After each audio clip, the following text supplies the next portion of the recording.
Michael, it strikes me that you have to have a very keen sense of humour to take part in the Python films, apart from anything else, with all that mud and everything you get up to. Yes, it's not a pleasant experience, really. I mean, the Python films are practically run on mud and discomfort. We got stuck in this sort of historical mould, as it were, and in order, to sort of stop the history being sort of stained glass window, chocolate box history, we decided we would do it as it really was. And of course, who knows what it was really like. But anyway, the directors, who I think were the two Terrys on this, decided it was very muddy and uncomfortable and everyone's teeth was falling out. So there was an awful lot of dirt around. In fact, in one scene, I actually was required to eat mud.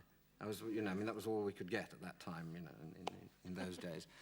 And they said, well, we shot it in a pigsty, because it was cheap. We didn't have to supply the mud ourselves. The pigs had supplied it. But they said, Michael, as you have to eat it, we will give you a little patch of chocolate.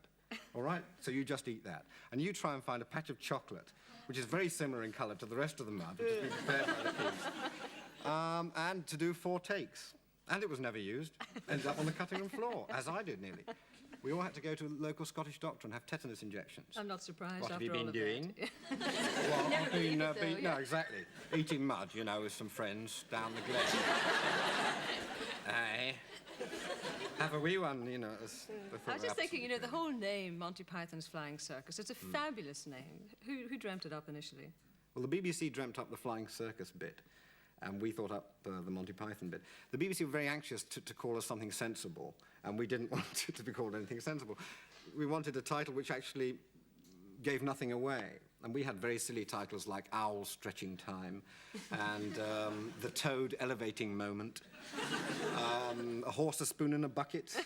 We would submit these to BBC on little bits of paper and they would be sent back straight away and we'd be told not to be silly. And the BBC said, you must call it Something's Flying Circus. I mean, because at least that means something.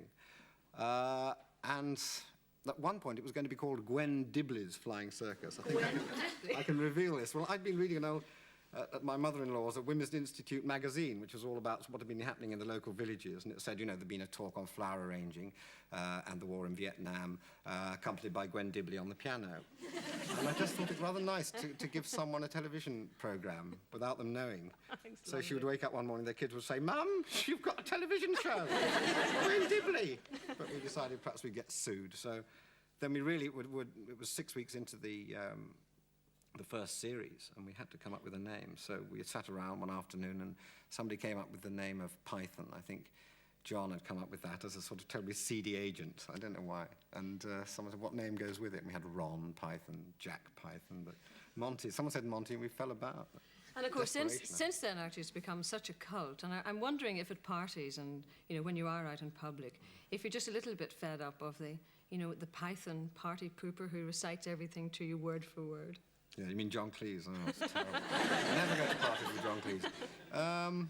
Yes, it does become a bit of a bore, but I mean, it means they like the show, that's something. But yes, you do get shouted at in the street occasionally, Mr. Gumby.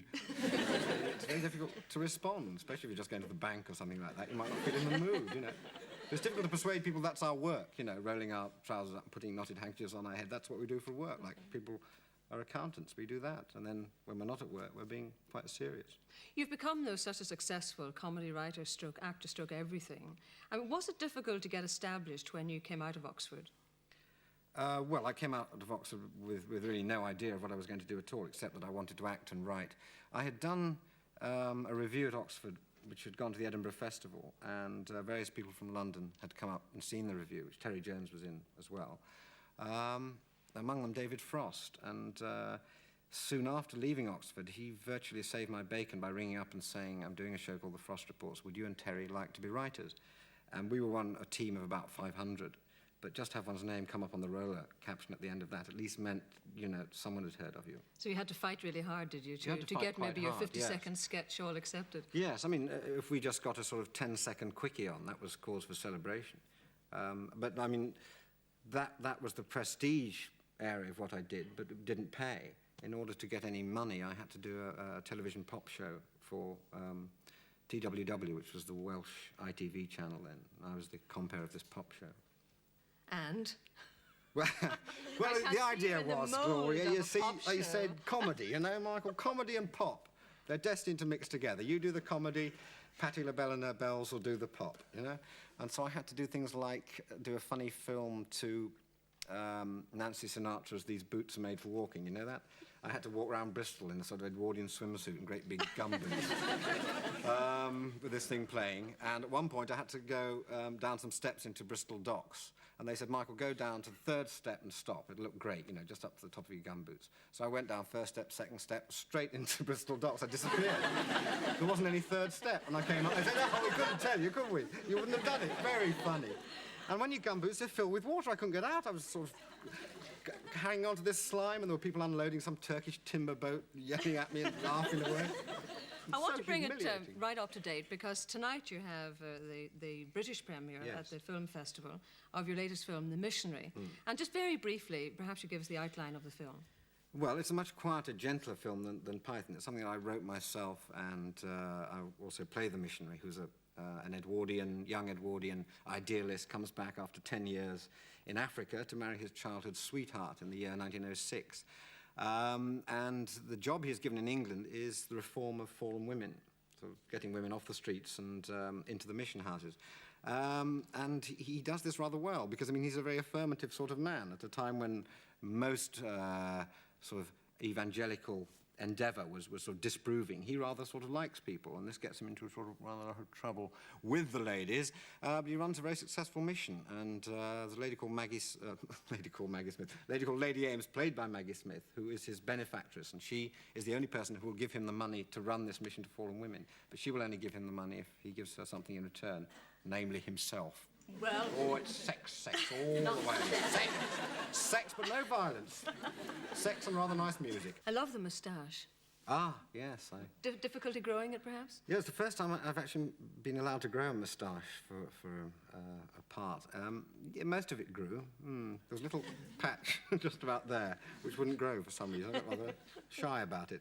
So it meant that they had to just add a little bit of hair. They took it off the back of my neck here and added it onto my moustache. Very strange. So there's bound to be a gap somewhere on my head. But, I must say the film itself is beautifully shot, and I love all the old Edwardian scenes. Did you have difficulty recreating all of those in the East End? Well, we tried to use what was there as much as possible, but there isn't much of the East End which still looks like 1906 East End. But we found 2 or 3 streets in Hoxton which looked just right, except there was one patch where there was a builder's yard, a modern builder's yard. So what we actually did, our designer Norman Garwood and the construction team actually built the facades of about 6 period houses, just a front bit of wood.